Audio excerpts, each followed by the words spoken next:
In less than a week from now, on the 17th of October, it would have been 7 years since I first saw this video entitled The Insulin Resistance Diet by Cyrus Kambata. It's a lecture by Cyrus Kambata, PhD, who has a PhD in nutritional biochemistry from Berkeley, and previously he had a degree in mechanical engineering from Stanford. And because this video made a lot of sense to me, the very next day, the 18th of October 2018, I started on a whole food plant-based diet. In that video, which actually is, I think is incorrectly named, it should be called the insulin resistance reversal diet rather than the insulin resistance diet. It's a diet that doesn't cause insulin resistance but reverses it. So that was an error I think that needs to be corrected. I've also since discovered that Cyrus has oversimplified the analogy. He makes us think of the cell as a house, the insulin receptor site as a keyhole, and insulin as a key that unlocks the keyhole to open the glucose gateway into the cell. The error he makes, or is slightly misleading, is that he presents intramyocellular lipids, which is a form of ectopic fat, as an antagonist that jams up the keyhole, preventing insulin to bind with the receptor site, meaning the key to unlock the keyhole. Well, the truth is a little bit more complex, nuanced, and complicated. The truth is, intramyocellular lipids work further down the line. Okay, so it doesn't act as an antagonist. Insulin does bind with the insulin receptor site. However, despite binding with the receptor site, it's unable to unlock the door for very complicated biochemical reasons. Okay, so the analogy holds so far, but in general, he is correct in saying that intramyocellular lipids is the culprit, as well as its metabolites. The whole problem is a lipotoxicity issue.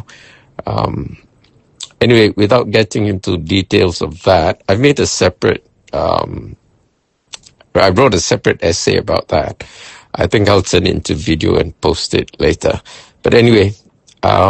It's been 7 years that I've been on this whole food plant-based diet, and I don't just eat plants. I also eat species from other kingdoms, particularly algae, which seaweed belong to. Seaweeds are not plants; they belong to the algae family, and other stuff, like spirulina and chlorella, which are hybrids. They're half cyanobacteria and half fungi or something like that. They're like neither here nor there. And I also eat species from the fungi kingdom. So fungi, mushrooms, toadstools, and stuff like that are not plants. They belong to their own kingdom called fungi.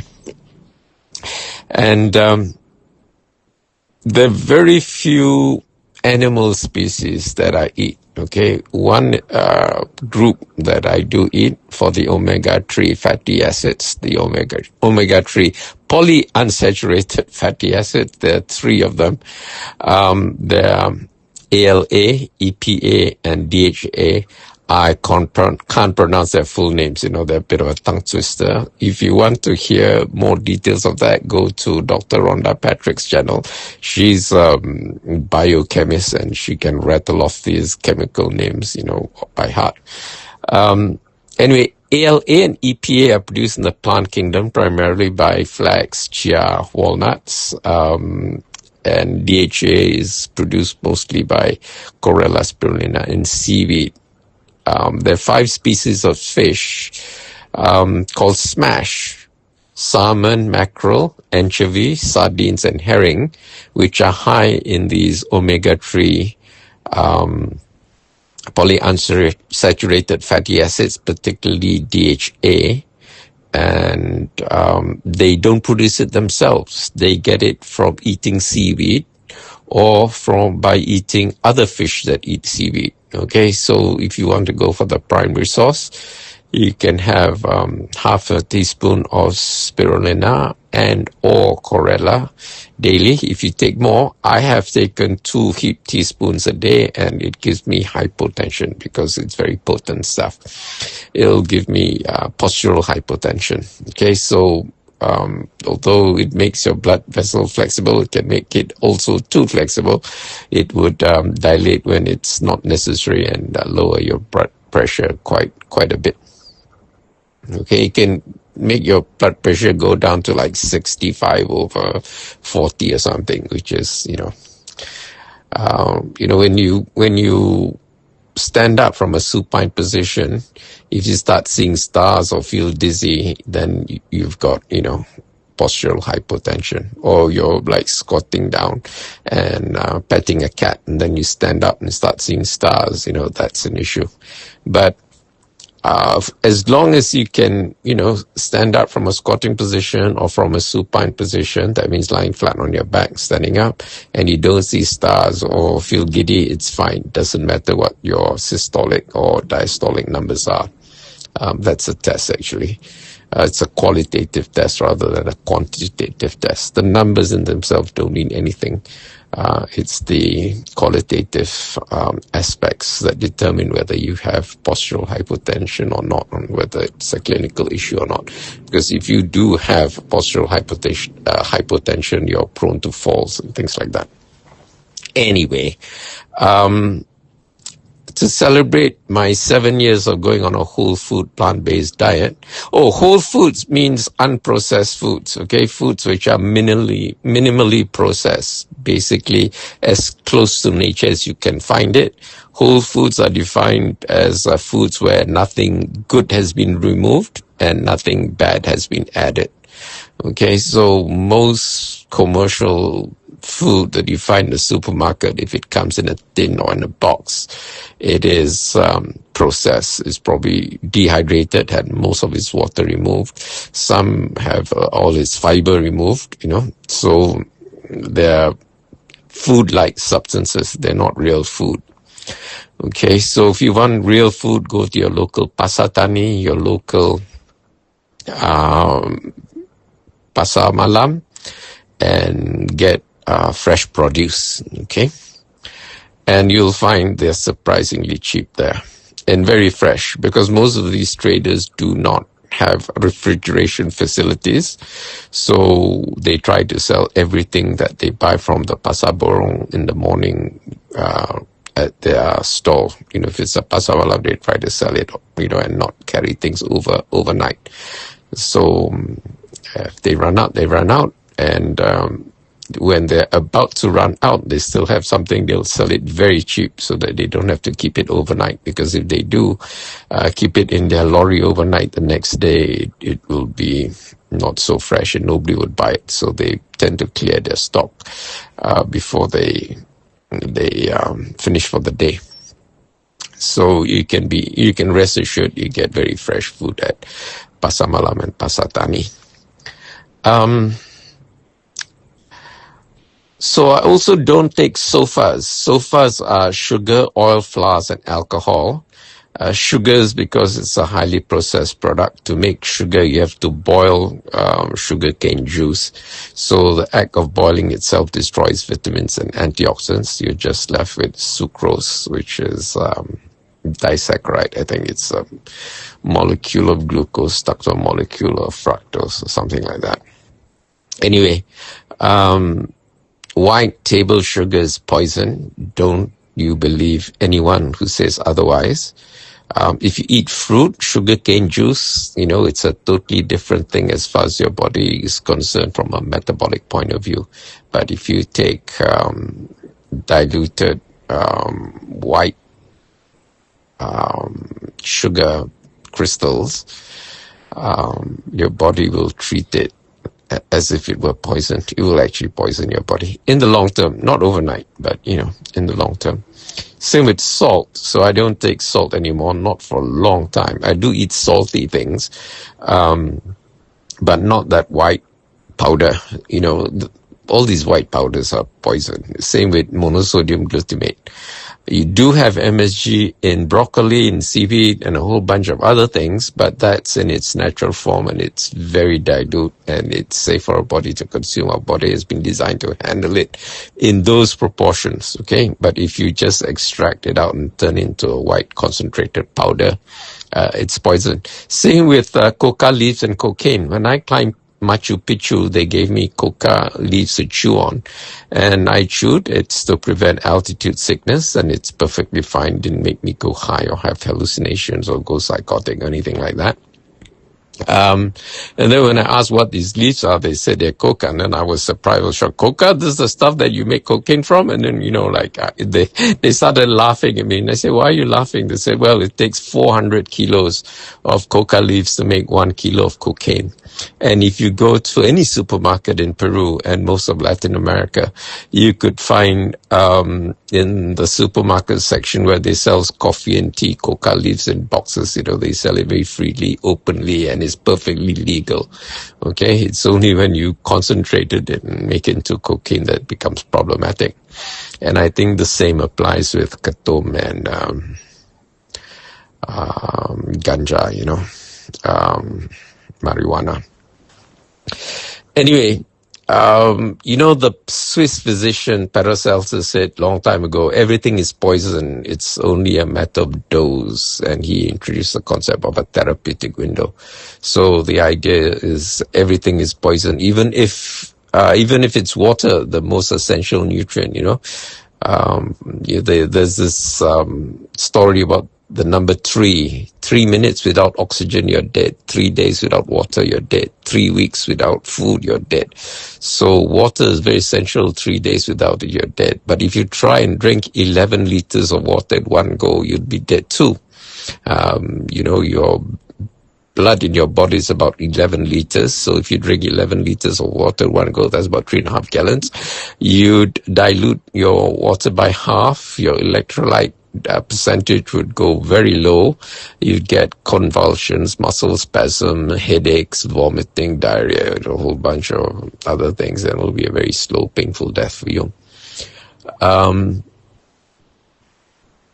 So everything, even the most essential nutrient, is poison if it's in excessive amounts. So the idea is to get its sweet spot. There are also things which are poison, which are not beneficial at any dose, even in parts per million. Things like aluminium, cyanide, copper is also a two-edged sword. We need it in very small amounts, but if you exceed that in a very small amount, you can get over-methylation, and you can get bipolar disorders and schizophrenia and stuff like that. So copper is problematic. Aluminium is strange. It's an element that the body does not require at all. We have no dietary requirement for it. It's very strange. It occurs in nature. It's there, but our body just doesn't need it at all. And if it's in the body, it causes problems. Okay, so get rid of all your aluminium cookware. And for the same reason, you should get rid of your copper cookware, because if you have copper or brass is alloy of copper and tin. So if you do have brass, like this Belanga, tembaga, or copper pots and pans, which the French are very crazy about because it conducts heat very quickly, do get rid of it. You're far better off having cast iron cookware. Anyway, you do need copper, but it's very easy to overdose on copper, and it's very easy to overdose on aluminium because no dose is safe as far as aluminium is concerned. So just get rid of all your aluminium cookware. Most rice cookers have an aluminium steel bowl, and the ones which are Teflon covered are the worst, because these Teflons will come off, scrape off, and they are microplastic.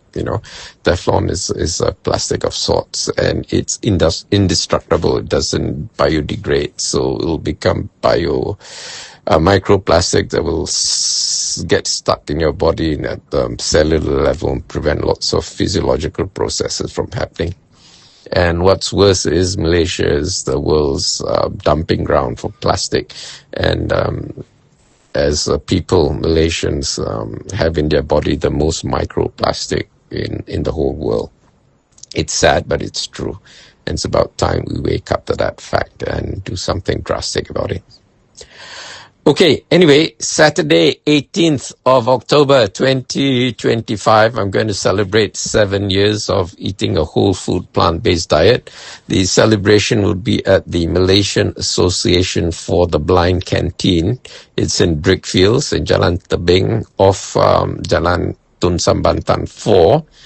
The easiest way to get there is by monorail. It's one stop away from KL Central. Just get out of the monorail, cross the road. There's a traffic light there.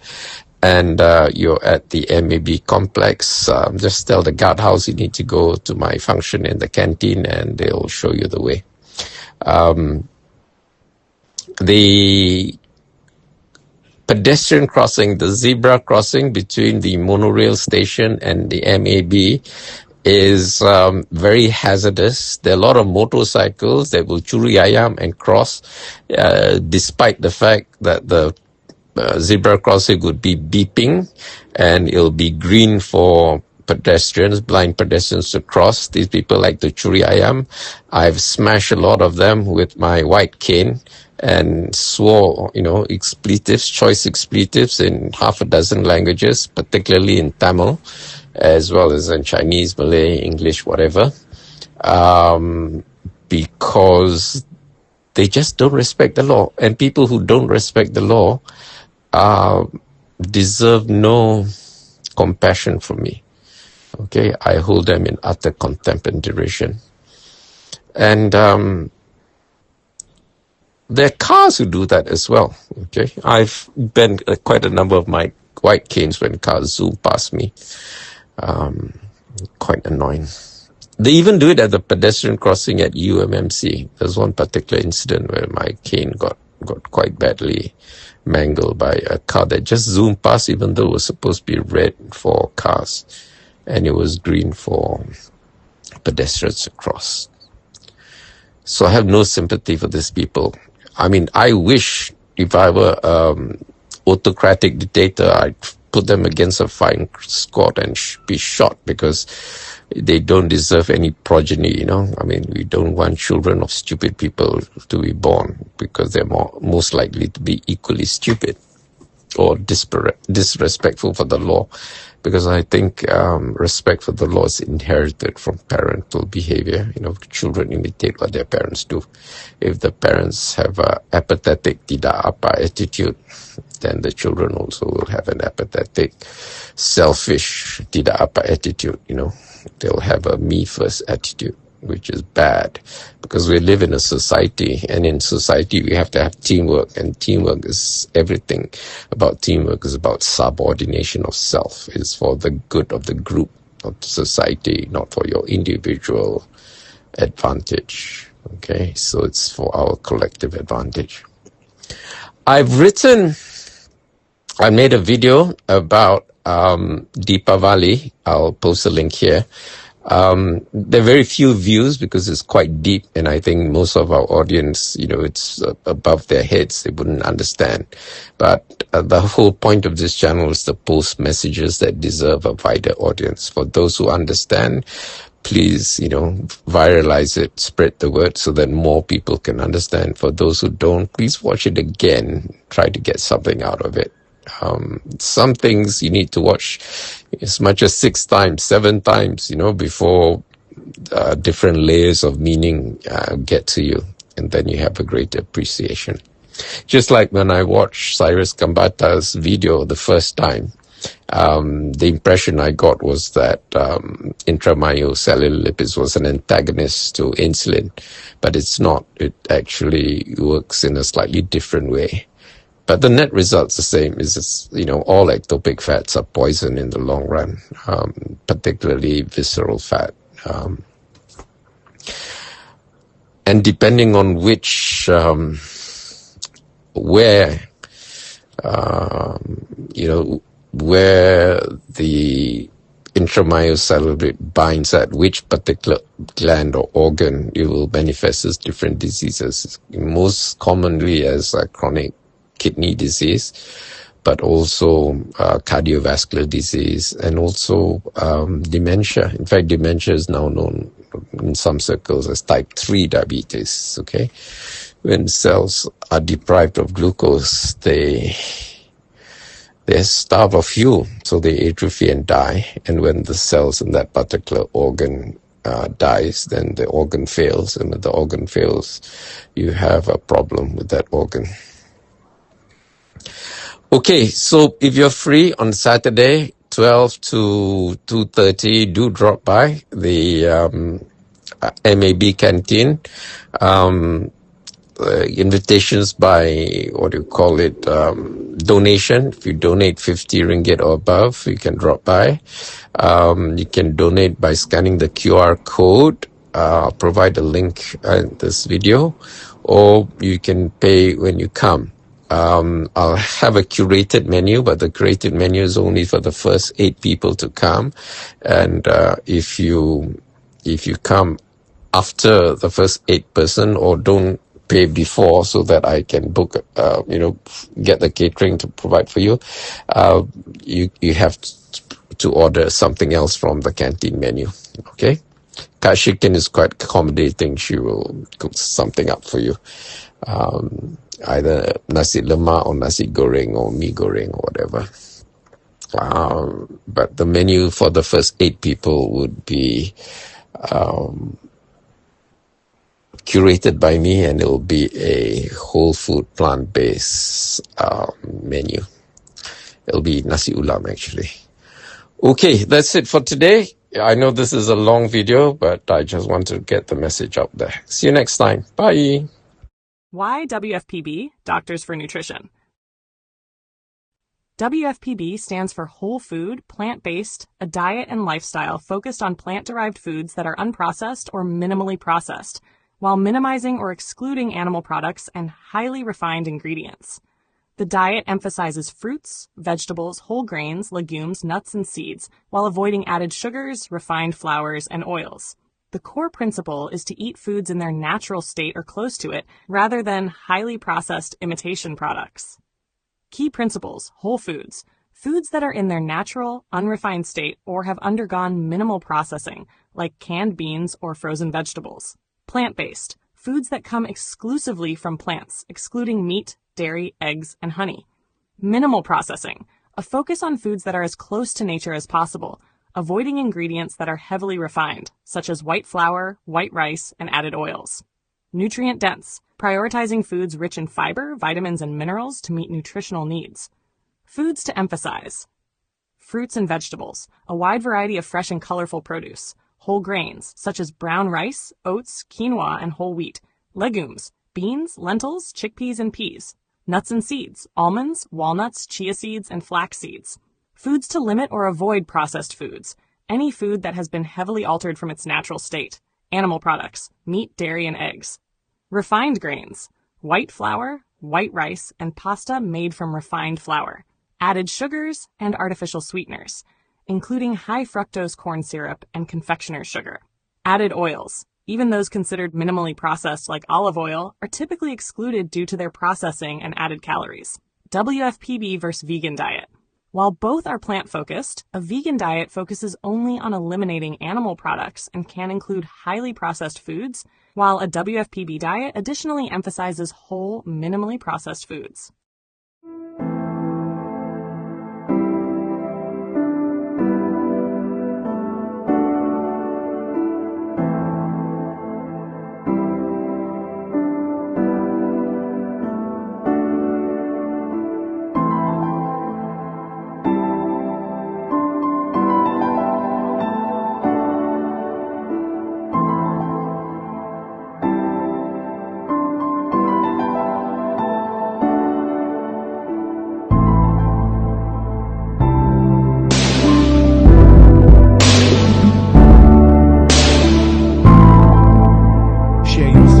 In the comments below. Don't forget to like this video and subscribe to our channel to show your support.